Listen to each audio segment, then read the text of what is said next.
Now is the time, the IMF says, for nations to get their government debt under control. A cumulative $91 trillion in public debt worldwide threatens to destabilize developing countries. In Kenya, unrest stemming from a finance bill that would raise the cost of living as the government faces immense pressure to pay down its $80 billion debt burden. In major economies, debt is forcing governments to face some tough decisions.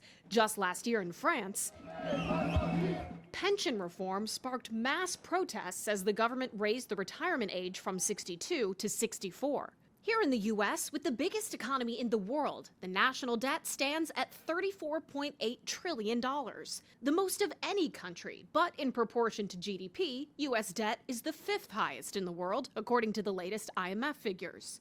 The IMF continues to urge the U.S. to seize on this moment of growth and low unemployment to address its debt.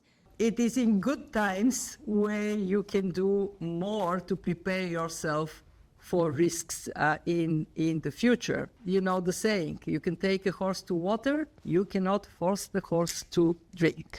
But doing so would require tough choices, like trimming retirement benefits, raising taxes, cutting spending, perhaps a combination of all three.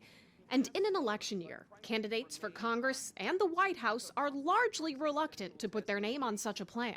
We were ready to start paying down debt. We were going to have something that nobody else has had.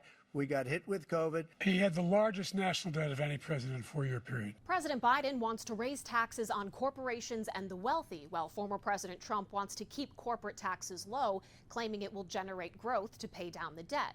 Now, over at the nonpartisan Congressional Budget Office, experts estimate that the government is on track to spend $1.9 trillion more than it will bring in revenue. In Washington, I'm Atrel Nashar.